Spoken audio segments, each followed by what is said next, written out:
capítulo 16, vamos ler o texto a partir do versículo de número 22.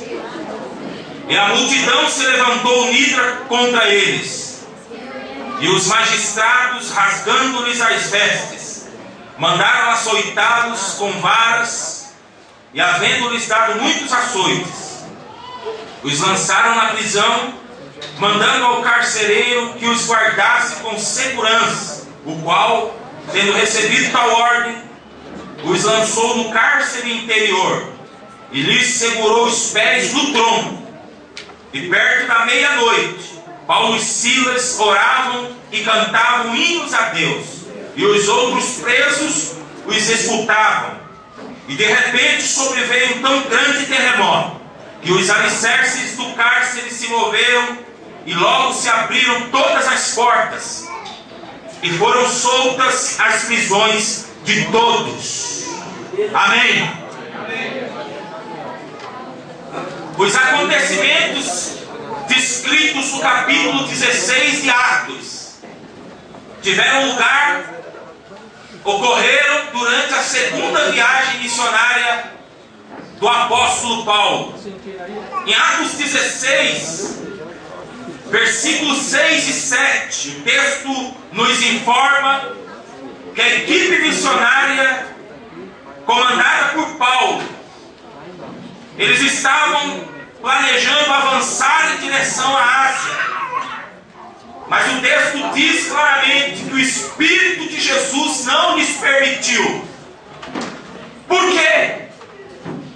Porque a tarefa missionária, o serviço missionário, ele não é estabelecido com a agenda humana, mas é realizado a partir da agenda do céu.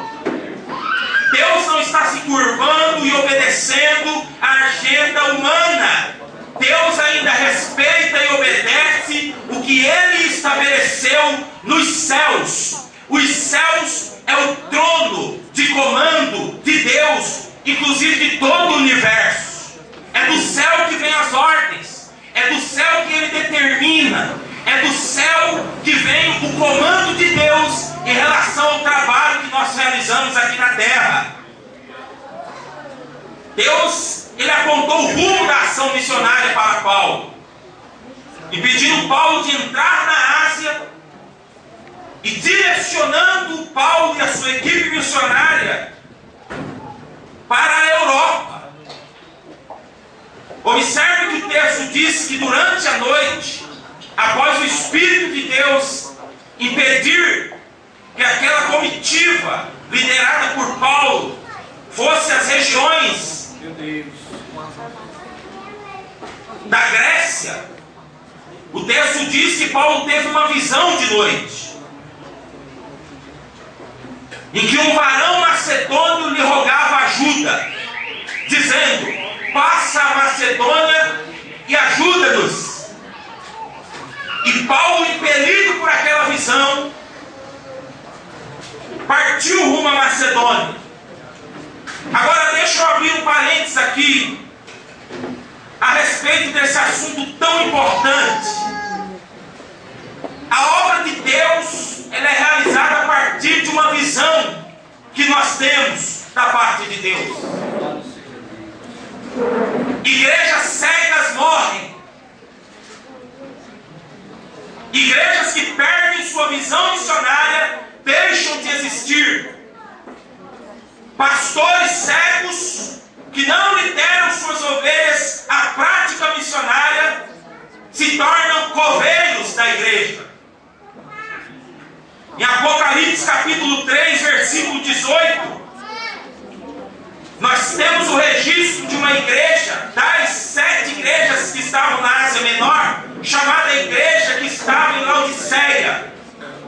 E Jesus, Ele diagnosticou a cegueira espiritual daquela igreja. Mas Ele não apenas diagnosticou a cegueira espiritual que havia se instalado no seio daquela igreja, mas Ele apontou a solução para a cura da cegueira espiritual daquela igreja. E Ele deu um conselho, porque Ele prefere aconselhar do que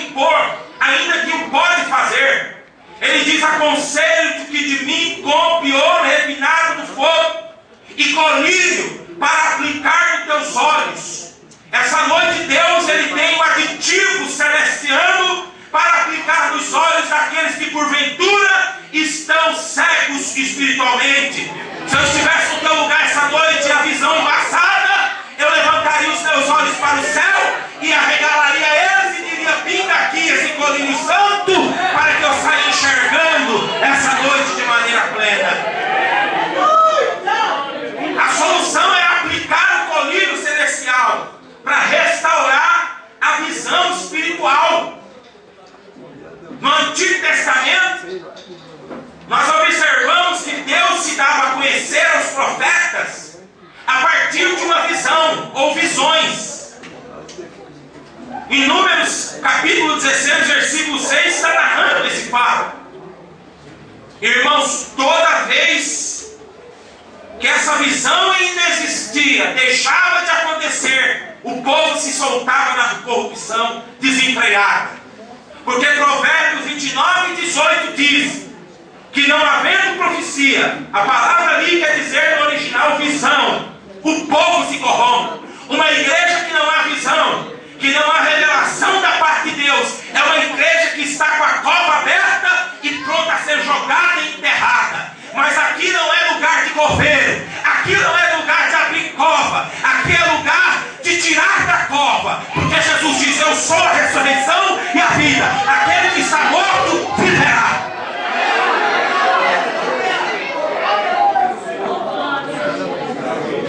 No capítulo 6 do profeta Isaías, nós temos um exemplo clássico de uma das formas que Deus se revela ao profeta, se dá a conhecer ao profeta, e a partir daí desenrola o mistério da vocação que ele havia planejado em relação ao profeta e ao povo para o qual o profeta deveria se dirigir. Capítulo 6 de Isaías nos informa que no ano que morreu o rei Uzias, Isaías diz que ele viu o Senhor, ele teve uma visão do Senhor. Foi algo real, porque nós imaginamos ser real apenas aquilo que nós palpamos, que nós tocamos, e nós, de alguma maneira romântica e mística, acreditamos equivocadamente que aquilo que faz parte do mundo espiritual, do mundo de Deus, da sua habitação, não é real, mas é real tanto quanto essa luz que nos ilumina essa noite. O céu é real. O céu não é um estado de espírito, como diz o catolicismo romano. Não, senhores, o céu é muito mais que um estado de espírito.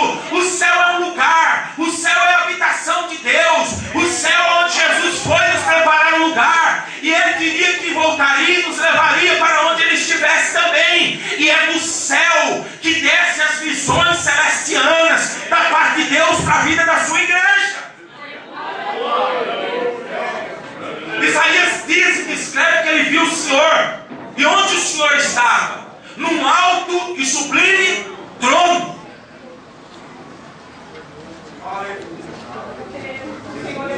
Porque para algumas pessoas, algumas igrejas, alguns crentes hoje que perderam a visão, que não tem mais uma visão de Deus correta, Deus parece estar fora do trono. Porque de repente, para alguns que não têm visão, até muitos obreiros hoje em muitas igrejas, Deus deixou de ser soberano que reina no trono, para ser um servo, um escravo. E de repente alguns sentaram-se no trono como se fora Deus, querendo ser Deus, se parecendo Deus. Perderam a visão e foram precipitados como Lúcifer por terra. E estão, portanto, em trevas tenebrosas. Mas essa noite Isaías está nos ensinando, se nós quisermos estar dispostos a dizer e levantar a nossa voz em alto e bom som e dizer: eis-me aqui, Senhor, precisamos o fazer a partir de uma revisão da soberania, da glória, da excelsa glória do Deus majestoso e todo-poderoso. Bendito seja o nome do Senhor.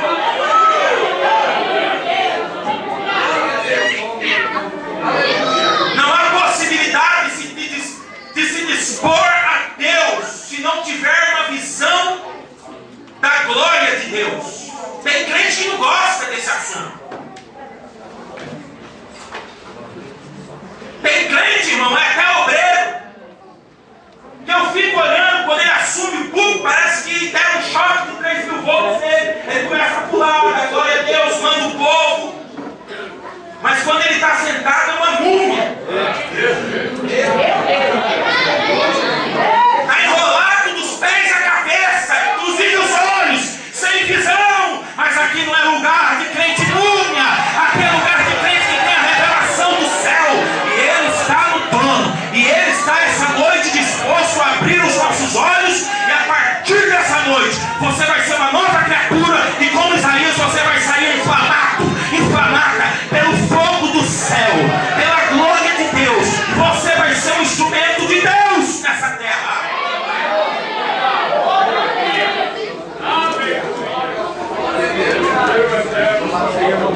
O apóstolo Paulo, ele foi um homem que teve várias visões e revelações do Senhor. Na sua segunda epístola aos Coríntios, ele descreve com humildade, dizendo o seguinte a respeito das visões e das revelações que ele havia recebido do Senhor. Ele diz: certo é que não convém gloriar, mas passarei as visões e revelações do Senhor. Conheço um homem em Cristo que há 14 anos, se no corpo não sei, se fora do corpo não sei, Deus o sabe, foi arrebatado ao terceiro céu. E sei que o tal homem, se no corpo não sei, se fora do corpo não sei, Deus o sabe, foi arrebatado ao paraíso e ouviu palavras inefáveis que ao homem não é lícito falar. Não é que Paulo não teve autorização, permissão para falar.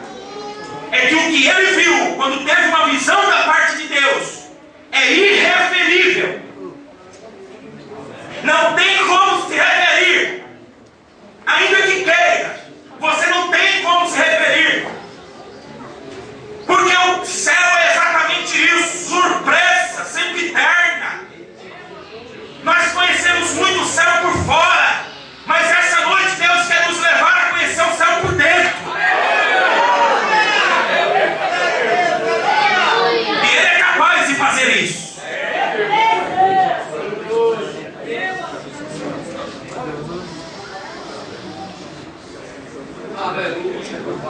Ele quer fazer isso essa noite.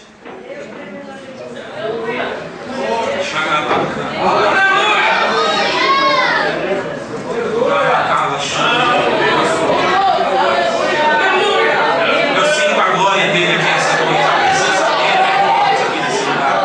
Não precisa fazer força para sentir que ele está aqui. E o Espírito do Senhor está se manifestando a nós aqui essa noite.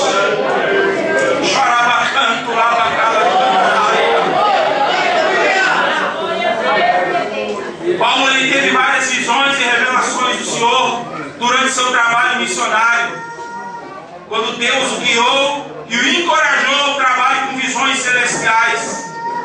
Agora, a palavra visão no Novo Testamento significa contemplar um espetáculo. Tem muitas pessoas que ficam empolgadas em contemplar, assistir com seus olhos carnais espetáculos humanos, teatralizações humanas, coreografias engendradas pelo homem. Por mais belas que elas sejam, elas não ficam nos pés do teatro celestiano, das peças que são não encenadas, reais do céu, da glória de Deus. Visão do Novo Testamento significa contemplar um espetáculo. E Paulo, ele disse à igreja que nós, a igreja, somos um espetáculo para os anjos. Você já imaginou isso, irmão? Irmã, tem crente que vem para a igreja, imagina o anjo assistindo o espetáculo da igreja.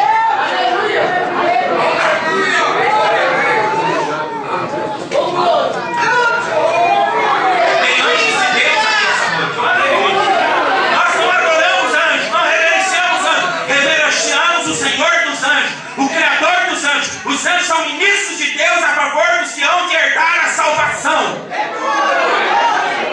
E a Bíblia diz que nós somos um espetáculo aos anjos. E quando nós somos possuídos pela visão celestiana dos céus, nós então apresentamos, irmãos, um espetáculo de natureza sobrenatural para os anjos assistirem. Sua vida, jovem, tem que ser um espetáculo. Sua vida, irmã do situação, tem que ser um espetáculo.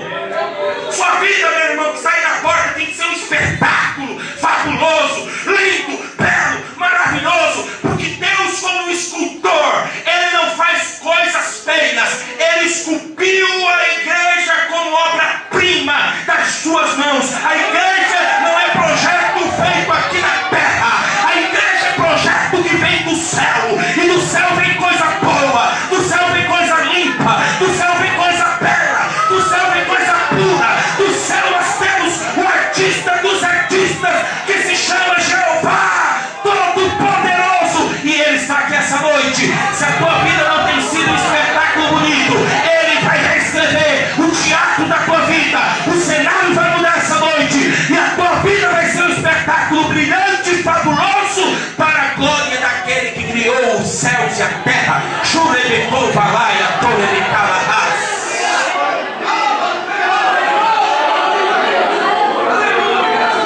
Tua vida vai ser um espetáculo. Ei, moça, você aí atrás, tua vida vai ser um espetáculo. Ei, Senhor, tua vida essa noite vai passar a ser um espetáculo. Ei, rapaz, tua vida vai ser um espetáculo bonito para a glória de Deus.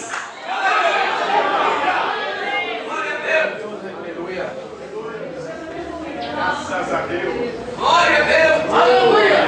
Glória a Deus.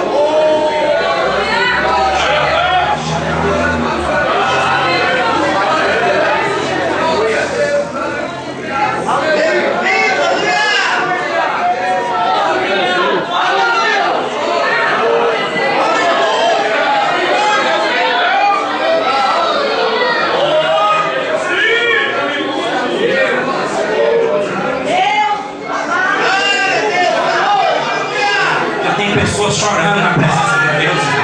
Já tem pessoas que estão aqui, o Senhor levando elas num nível espiritual mais nobre, mais belo, mais bonito, maior essa noite.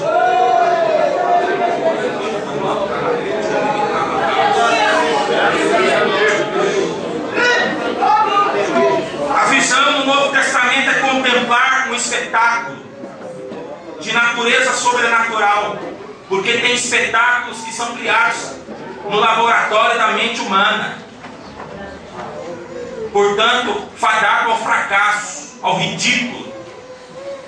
E às vezes, irmãos, nossa vida que foi projetada para ser um espetáculo diante dos anjos, para a glória de Deus, ela assume contornos de um espetáculo ridículo, feio, horroroso. Tem pessoas que têm uma vida horrorosa. Esse rapaz aqui falou essa noite da vida horrorosa, e nem deve falar detalhes da sua vida, porque isso é horroroso. Porque a nova vida é uma vida de espetáculo. Tem que falar o que é bom. E nós vimos aqui a glória de Deus na vida desse moço que Deus deu. Agora ele pode contar, subir no palco e dizer: a minha vida é um espetáculo para a glória de Deus.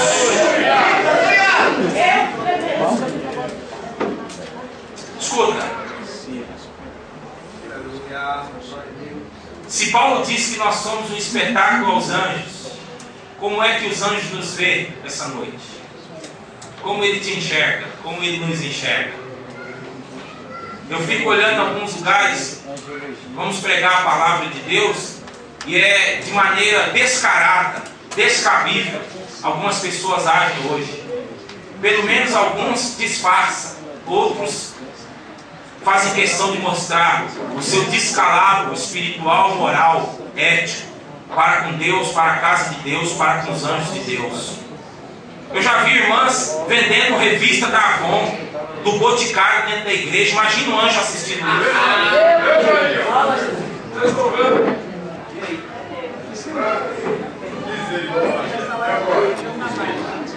Que espetáculo é esse?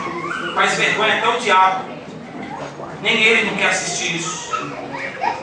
Tem pessoas que ficam mandando torpedo, SMS, no tablet, no celular, dentro da igreja, do culto, irmão.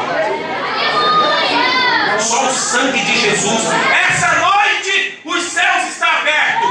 Se há torpedo aqui na terra, Deus vai mandar um torpedo na tua cabeça e vai te converter em nome de Jesus. Aqui não é lugar de viciado em internet. O rapaz falou que era viciado na droga, mas tem uma droga chamada internet, relacionamento virtual, que é pior do que a cocaína, pior do que o crack. Porque você acha que eles são nojentos, quando o nojento é você, que deveria ser um espetáculo para a glória de Deus e os anjos.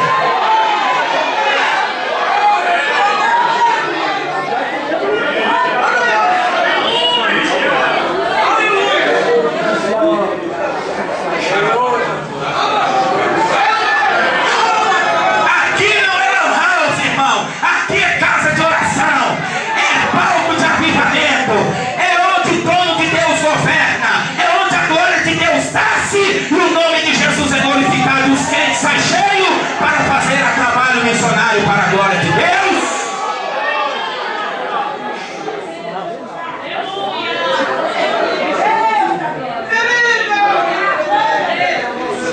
No capítulo 26, versículo 19 e 20 de Atos, Paulo, diante do rei Agripa, na sua defesa, ele diz ao rei Agripa: não fui desobediente, ó rei Agripa, à visão celestial. Quando Paulo fala não fui desobediente à visão celestial, tem dois aspectos que nós precisamos analisar na visão que Paulo teve e recebeu do Senhor. Primeiro, a natureza da visão. Paulo diz visão celestial, ele está falando da natureza da visão. Não é aquela visagem depois que você vai para a pizzaria depois do culto, como eu fui ontem. Comi tanta pizza que fiquei arrotando a noite inteira, nem dormi direito. E você tem um sonho e depois você sai contando. Não é nada disso, irmão. A natureza dessa visão, a palavra visão que Paulo usa aqui é visualizar uma aparição. E a palavra celestial aqui significa Uranus. É a mesma palavra quando se refere em relação ao céu, ao terceiro céu. A natureza dessa visão, em primeiro lugar, é uma visão de outra dimensão. É uma visão produzida no céu. Nós não temos a capacidade de produzir visão. Nós não temos condições de manipular o sagrado, como muitos o querem. A única coisa que nós fazemos em relação à capacidade que Deus outorga para nós, através de uma visão, é nós prepararmos o caminho do Senhor. Como disse o profeta: preparai o caminho do Senhor, nivelai os vales e os montes escabrosos, para que Ele venha. Prepare o caminho de Deus essa noite. Põe a tua vida no altar, que Deus vai te revelar algo de uma outra natureza para a glória do Senhor.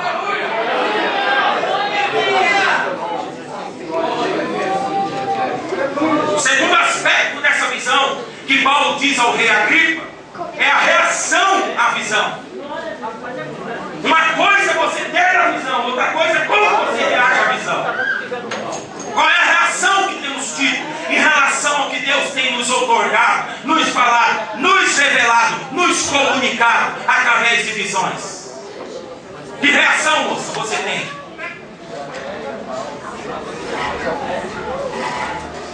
Olhe para cá, por favor. Que reação, irmão, você tem? Que reação nós estamos tendo a partir da visão? Segundo aspecto, Paulo diz ao rei Agripa, ele diz: e eu, ó rei Agripa, não fui desobediente à visão celestial. Ou seja, eu não fui descrente, quanto mais, eu não endureci a minha serviço. Porque no Antigo Testamento, quando Deus dava visão aos profetas para eles representá-lo diante do povo, Deus falava pela boca do profeta e de repente Deus falava: esse povo é de dura serviço. Sabe o que significa? Ele está relacionando a coluna cervical. Sabe o que ele está dizendo? Esse povo não tem condições de se curvar, porque a sua coluna cervical, que os leva a se curvar ou não voluntariamente, a partir de uma visão, eles não fazem, porque eles estão duros, eles estão enrijecidos. Irmão, tem crente que é assim hoje. Tem crente que anda, irmão, pelos saltos, anda assim olhando pelos ombros, anda assim, ó.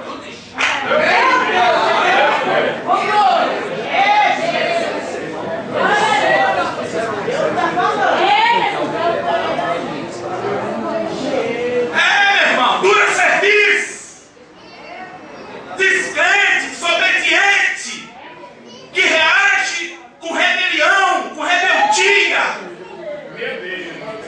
Aqui não é o Carandiru, não, irmão, porque o Carandiru não pode subsistir. Uma hora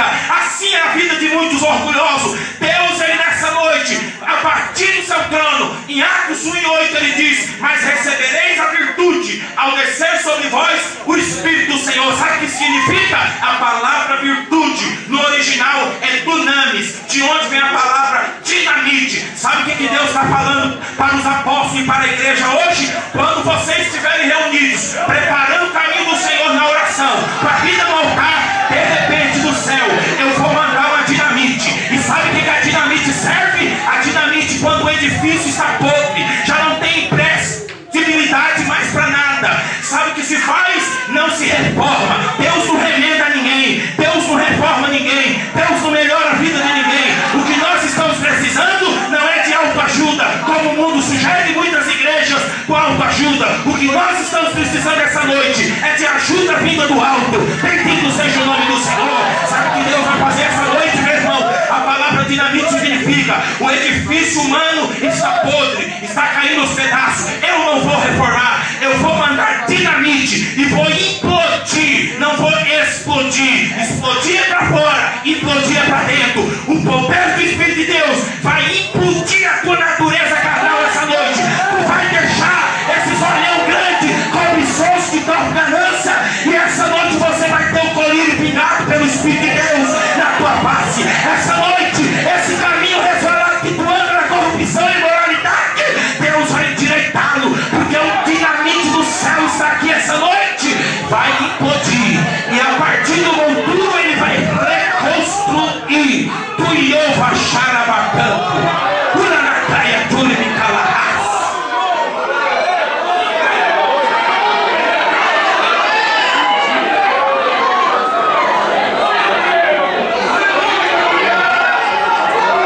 A glória deles aqui.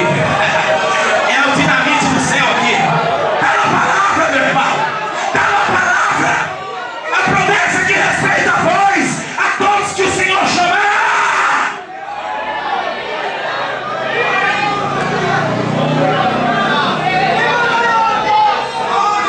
Que negócio é esse de casa suja, de edifício sem reboco, cai nos pedaços? Ele diz: ainda que o vosso corpo terreno se corrompa, temos um edifício não feito por mãos humanas, mas eterna no céu. Ele reconstrói tudo novo essa noite para a glória do seu nome.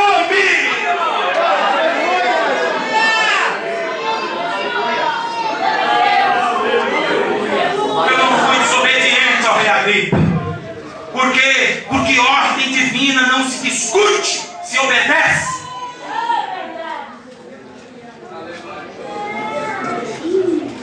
Ordem divina se obedece, não se discute. Porque quem tem uma visão se curva diante de Deus e é orientado através da visão. Se quisermos fazer algo para Deus no reino de Deus, precisamos orar e pedir a Deus constantes revelações dele para nós. O poder que a palavra tem essa noite, a Bíblia Sagrada, não emana da combinação do papel com a tinta feito na gráfica, mas o poder que a palavra tem, ela vai mais profundo. Ela está no espírito das entrelinhas aqui, e o Espírito de Deus que comunica com o meu e o teu espírito nos revela o projeto de Deus essa noite, nos orienta a partir da palavra. Recebe essa noite a palavra. A palavra tem poder, a palavra nos liberta, a palavra nos ergue, a palavra nos reconstrói, a palavra ressuscita. Deus chama pela palavra, Deus se manifesta através da palavra. A palavra é completa, a palavra é do céu, a palavra vem da boca de Deus, de maneira que nem só de pão, recursos humanos, viverá a igreja, mas de toda a palavra que vem da boca de Deus.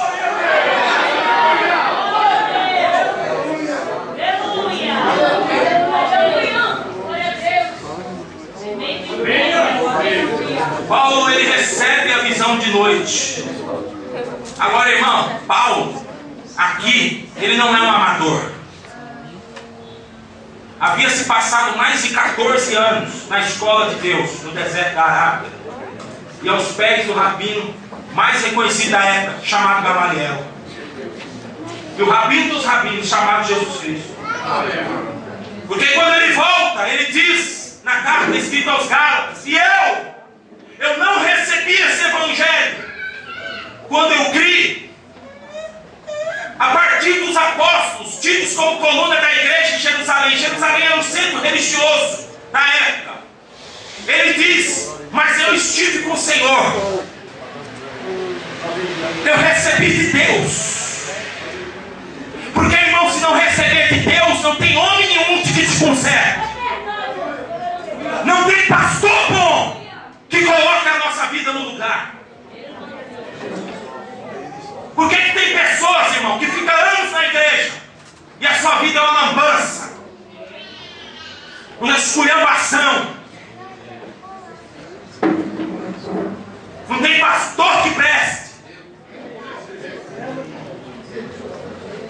Porque o problema não está fora de nós, está dentro de nós.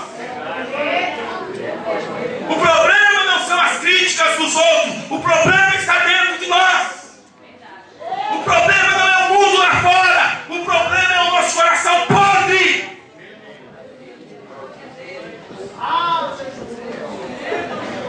O problema não é o mundo com a sua luxúria, o problema é os nossos olhos cobiçosos. De maneira que Jesus vem e diz assim: se o teu olho te faz tropeçar, arranca-o e lança-o para longe de ti. Porque é melhor ficar olho no céu do que 2 olhos no inferno.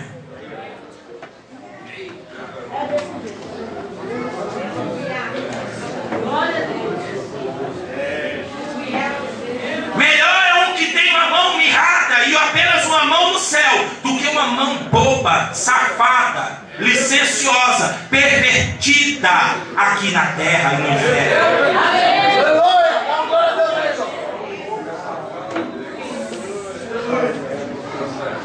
Paulo teve uma visão à noite, e na sua visão um varão macedônio lhe rogava, dizendo: passa, Macedônia, ajuda-nos.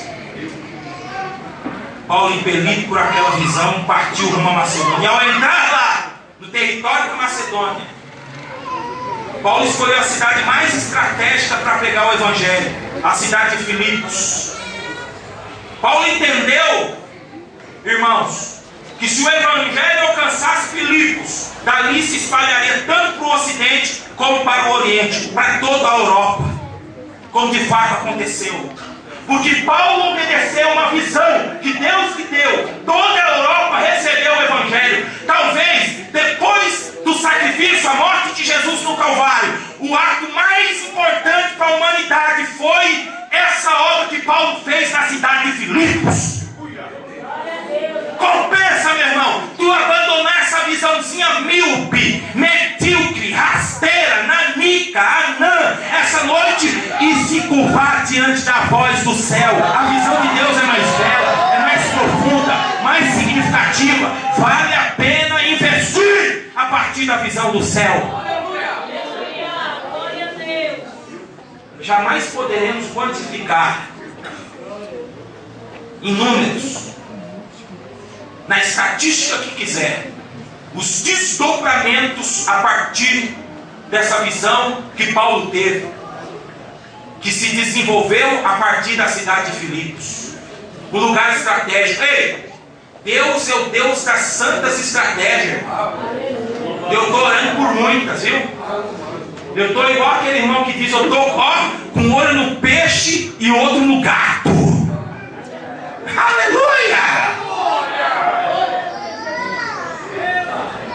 Estou com a cabeça no céu e o pé na terra. Porque quem tem chamada de Deus e quer fazer algo para Deus é direcionado por uma visão de Deus. Daqui a pouco, meu irmão, e agora uma palavra diretiva, Deus vai rasgar o céu e de repente Deus vai descortinar algo novo para a história da tua vida. Fica no teu lugar, não levanta o teu pé nem para a direita nem para a esquerda. Seja submisso, se curve ao Senhor, resista ao diabo, sujeite-se a Deus e ele fugirá de vós.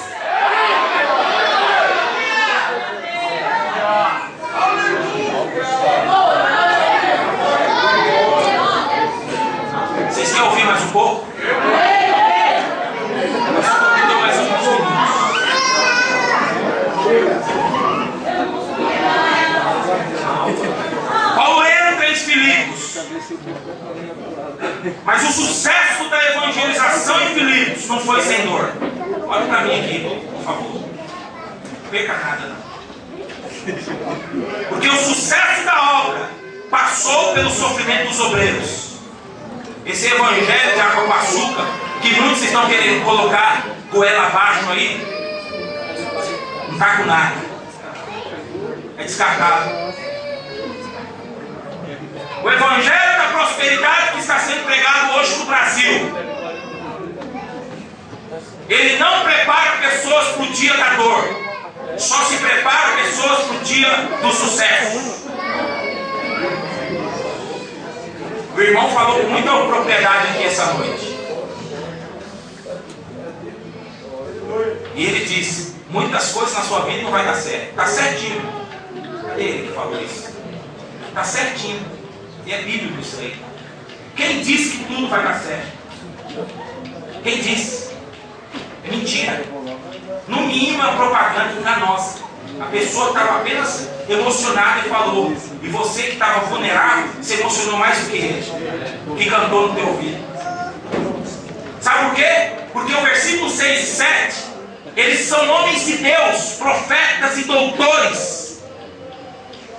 O maior bandeirante do cristianismo. Na segunda viagem missionária, era legítimo o que ele estava fazendo. O versículo de número 6. Meus irmãos, de Atos dos Apóstolos, capítulo de número 16, nos fala que, passando pela Frígia e pela província da Galácia, foram impedidos pelo Espírito Santo de anunciar a palavra na Ásia. Mas eles insistem. Quando chegaram a Mísia, intentavam ir para a Bitínia, mas o Espírito não nos permitiu. Mas não era legítimo. Deus não havia comissionado Paulo para aquele mister, para aquele encargo de pregar o Evangelho. Por que ele não deixa?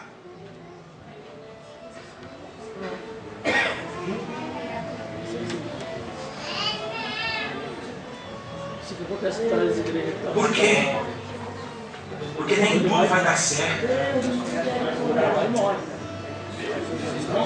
Deixa eu falar uma coisa aqui. Tem muitos jovens moços aqui, né? Olhe para mim um pouco. Dá mais uns minutos da atenção de vocês. Vocês sabem um dos lugares que se constitui uma guilhotina para a fé na sociedade pós-moderna? É chamado de campus universitário. Faculdade. Como que? Já tem estatísticas na América do Norte, Estados Unidos, maior potência mundial, que uma porcentagem elevadíssima dos jovens crentes, batizados nas águas, que ingressam na universidade, eles sepultam a sua fé. E o diabo tem essa estratégia milenar. Ei, olha aqui para mim. Eu ainda estou lá no campus universitário. Estou vendo isso. E tem muito crente que é anônimo. Agente secreto. Agente secreto. Porque é um lugar onde você brilha ou apaga a sua luz. Tem muita gente que acha que é o sonho do coração de Deus que você ingresse numa universidade. Mas Deus não nos dá tudo o que queremos, porque Ele quer nos poupar de coisas terríveis e tenebrosas. Aprenda essa noite a ouvir não do Espírito de Deus. Quando ouvires a sua voz, não endureça o vosso coração, como foi na provocação no deserto. Eu não vejo ninguém brigar porque quer evangelizar, fazer um curso de teologia. Mas tem esposa que obriga o marido porque quer ir para a universidade, sacrifica e sepulta a vida dos filhos na tenra idade. Mas eu quero ir para a universidade. A troco de quê? Nós precisamos abrir a mente, perceber que nem tudo que reluz é ouro.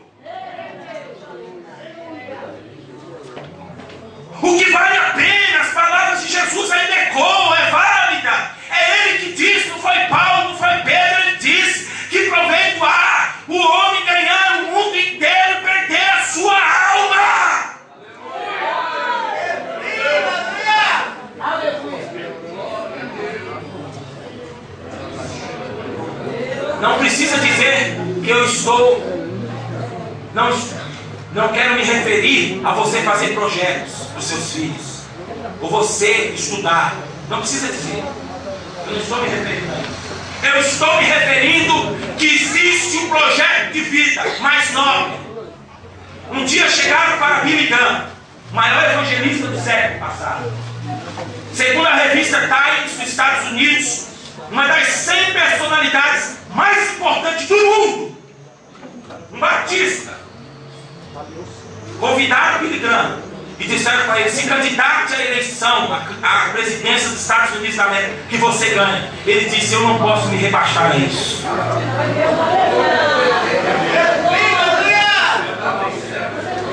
Porque vale mais um porteiro na igreja do que um vereador, deputado na Câmara, infernizado, satanizado e corrompido.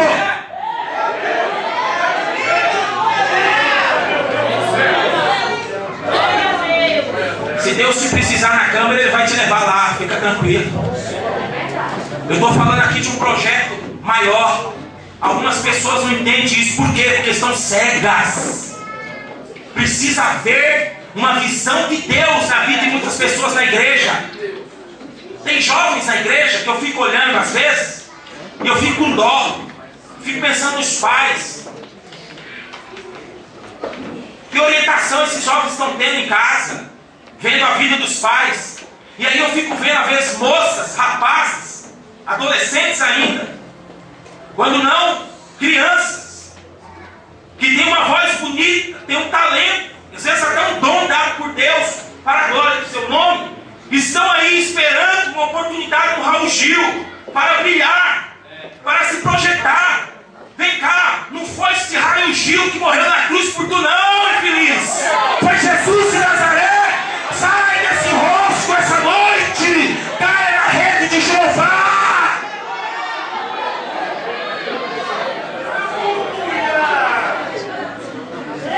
Escuta aqui, via de regra, não tem um que vinga. Vocês querem ganhar dinheiro.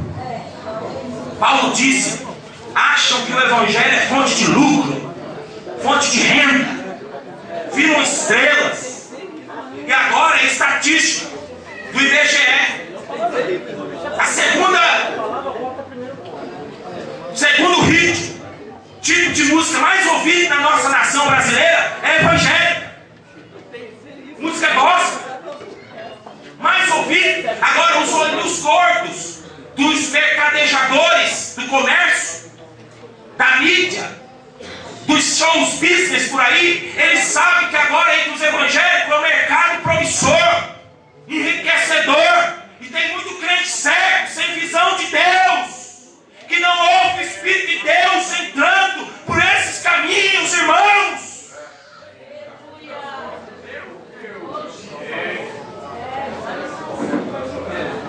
Eu não cobrei nada para vir aqui, cobrei, pastor? Então eu vou falar tudo.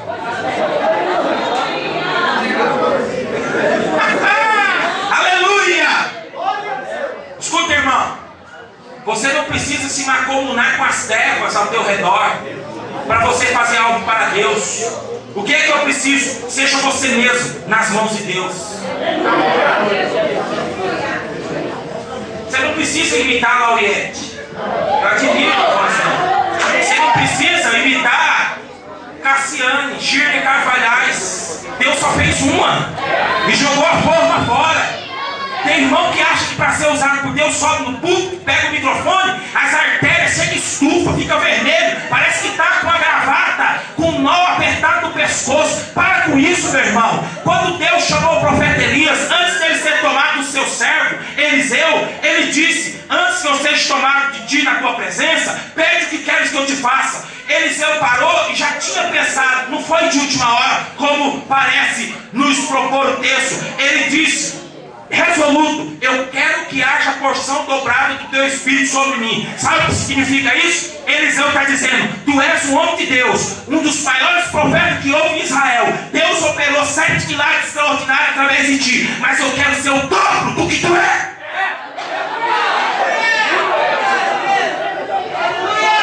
Não quero ser uma xerox tua, Elias. comer com a porção dobrada do Espírito que está sobre ti. Acabou. Fechou. Sabe o que significa? Que ele precisava ser o dobro. Se Elias realizou 7 milagres, ele precisava realizar 14. Mas quando ele morreu, colocaram ele numa cova, só tinha realizado 13 milagres. E agora? Meu Deus do céu!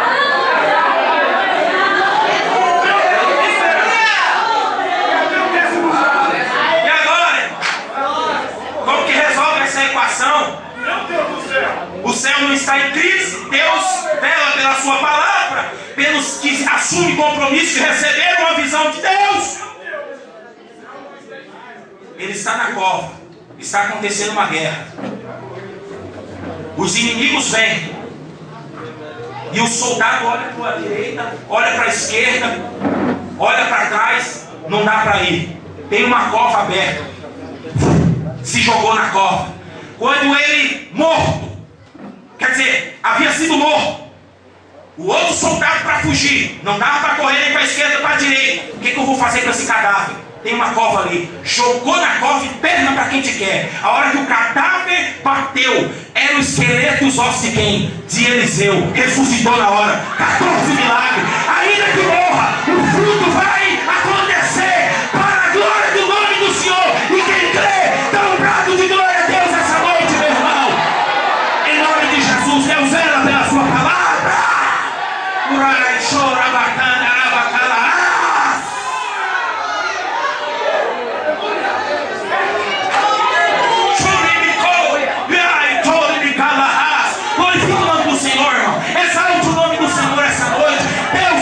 A sua palavra, meu irmão, ainda que você está na terceira idade, Deus vai cumprir toda a palavra dita a teu respeito essa noite.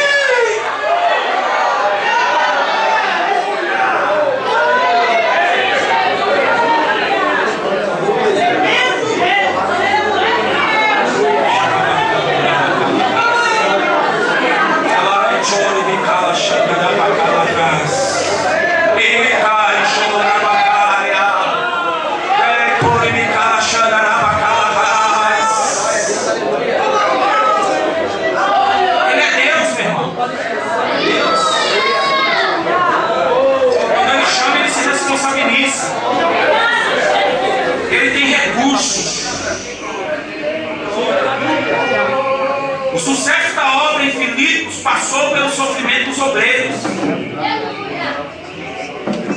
E o Evangelho, Paulo disse a Timóteo: aqueles que querem viver piamente em Cristo, uma vida piedosa, padecerão perseguições, tribulações. Paulo chegou ao ponto de dizer: em tudo, em toda maneira, estou instruído, tanto a ter fartura como a padecer necessidade, tanto a estar vestido como a estar nu.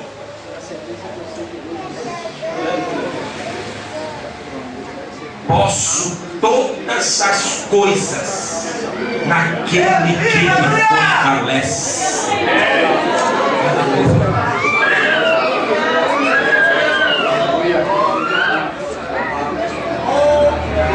Não significa que nós podemos apenas o que queremos. Não é isso que o texto diz. Ele diz que nós podemos todas as coisas, em todas as circunstâncias, naquele que nos fortalece. Porque nós não estamos realizando a obra de Deus na força da nossa carne, mas no poder que Deus provê pelo Espírito do Senhor.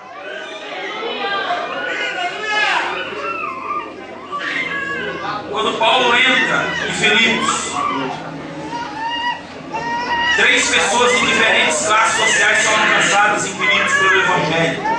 E olha, essas 3 pessoas tiveram experiências legítimas, porém muito distintas uma das outras. Quando ele entra em Filipos, o texto diz que numa reunião de oração, uma mulher por nome Lídia, vendedora de púrpura da cidade de Tiatira, uma empresária do ramo de púrpura, A Bíblia diz que Deus lhe abriu o coração para ouvir a palavra e ela creu. Essa primeira conversão aconteceu no ambiente espiritual, numa reunião de oração, quando via a exposição da palavra de Deus. Mas aqui em alguns dias, a segunda conversão que acontece na cidade de Filipos é da jovem escrava que foi liberta num ambiente profundamente carregado, quando ela estava ainda tomada por espíritos de adivinhação. É legítimo a conversão, mas é diferente daquela primeira.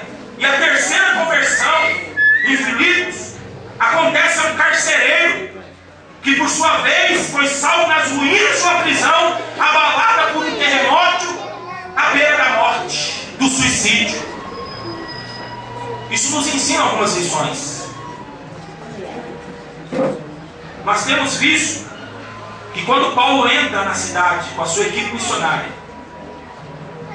essas conversões começam a ocorrer, conversões chaves. 3 chaves.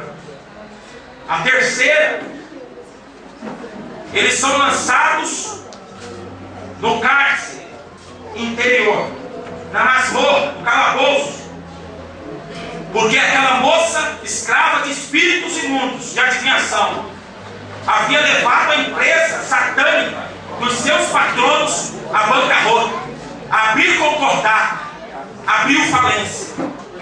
Porque é assim, irmão, quando o evangelho entra, o diabo tem que sair. Não tem esse papo, essa conversa esfarrapada. Ah, irmão, eu vim, mas Jesus ainda não libertou do cigarro. Eu tomava da número 1 a 51, agora só toma número 1, irmão. Glória a Deus, irmão. Você conversa fiada. Quando Jesus liberta, ele liberta mesmo. Pastor, sabe, eu ainda dou umas caidinhas, pastor. Não aguento ver um homem torneado, os bíceps, os tríceps, sabe? Ai, pastor, quando eu olho, pastor, é um pão, pastor.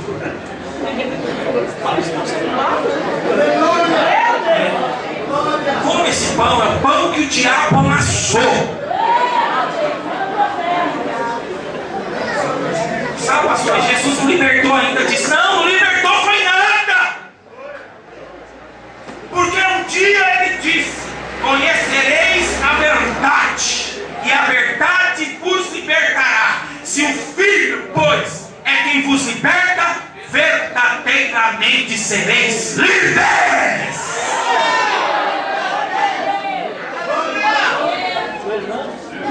Onde o evangelho entra, o adultério tem que sair, irmão. É sério. Nós passamos alguns lugares. Olha para mim, por favor. Passamos alguns lugares aí, irmão. Que negócio tá feio, viu? Pastor, ali é difícil, pastor. Ali tem a fornicação. Tem alguns lugares aí, irmão, igrejas, que estão promovendo o culto do namoro para os jovens.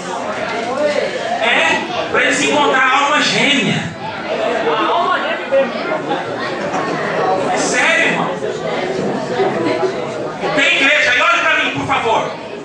Tem igreja aí que o pastor, num determinado momento, arranca o púlpito da igreja, tem um palanque, coloca uns globos para girar, os motoqueiros, com aqueles negócios ridículos, coloca as suas motos no palanque do púlpito e começa a acelerar para a glória de Deus.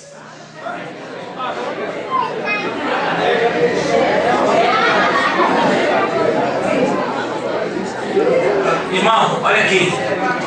Onde Jesus entra, esses mulambos tem que sair. Não fica não. Igreja é coluna e firmeza da verdade. Igreja não é uma passarela para desfilar a nossa performance sensual. Isso aí é a Rede Globo, deixa com eles lá que eles fazem muito bem.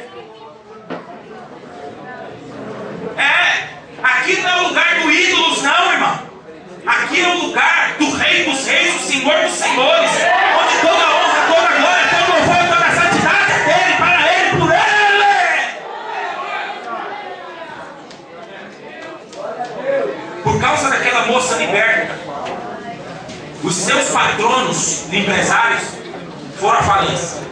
ela dava muito lucro para eles. Eles foram até os magistrados, e eram oficiais delegados por César em Roma. Ali era uma colônia romana. Isso mostra que eles tinham uma afinidade. Aquele cara, chefe da agência satânica de adivinhação, aquele espiritismo. Esse é o espiritismo. Olhem para mim, por favor. Eu preciso fazer um alerta para vocês. Estou caminhando para a conclusão, fique tranquilo. Ouça, ouça. Quem aqui, essa noite, aceitaria um convite para ir, você, esposa do seu marido, ou mãe com seu filho, bater um tamborzinho no candomblé? Quem? Levanta a mão. Quem aqui toparia um convite, depois do culto, para ir numa sessão de umbanda, de magia negra? Quem aqui toparia um convitezinho para ir fazer uma sessão de espiritismo? Quem? Ninguém! O diabo sabe disso. E porque você não tem coragem de ir até lá, porque teme a Deus, ouviu a palavra de Deus, ele manda essa agência satânica para a sala da tua casa.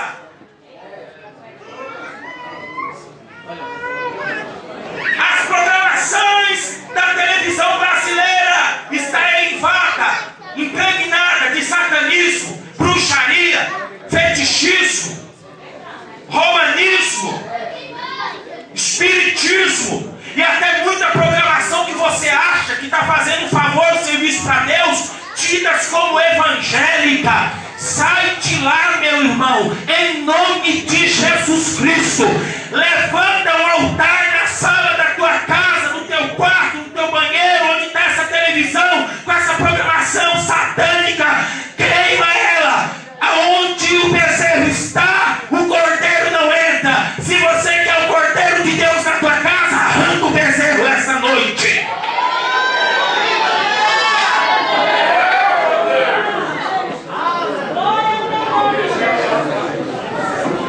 Fica aí doido, batendo cabeça, o culto acabar mais cedo, para ir assistir esses programas imundos, malignos, satânicos, depois está com a cabeça perturbada, não sabe por que quer largar o marido, não sabe por que quer trocar a mulher de 50 por duas de 25, em nome de Jesus Cristo, meu irmão, sai desse enrosco essa noite, deixa Jeová descer o rolo essa noite na tua vida, te dá a visão do céu, em nome de Jesus, e a bênção é grande. Se coloque em pé, por favor, com a permissão do pastor.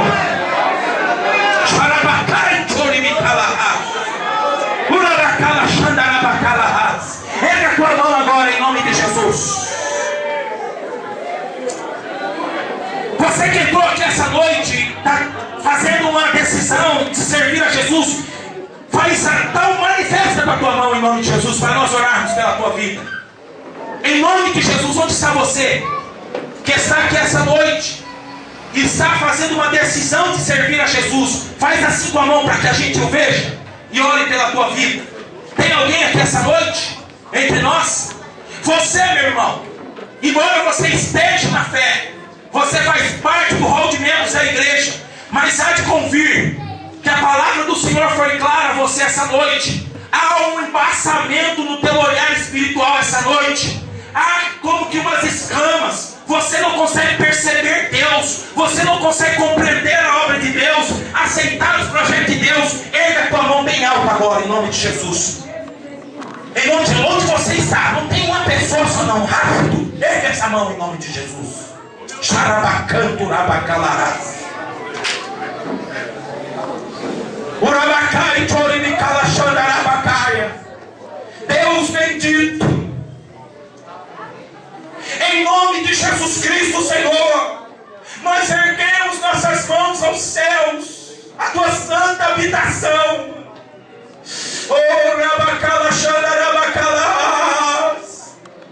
Porque nós queremos uma visão dos céus essa noite, Senhor. Nós queremos ser tomados pelo teu Espírito. Nós queremos ser cheios do Espírito do Senhor essa noite. Abre a boca, irmão, ora pelo amor de Deus. Ora ao Senhor, ore ao Senhor, clame a Ele agora. Cristo, ore mais, ore mais. Xarabacai, turibicala, xandarai.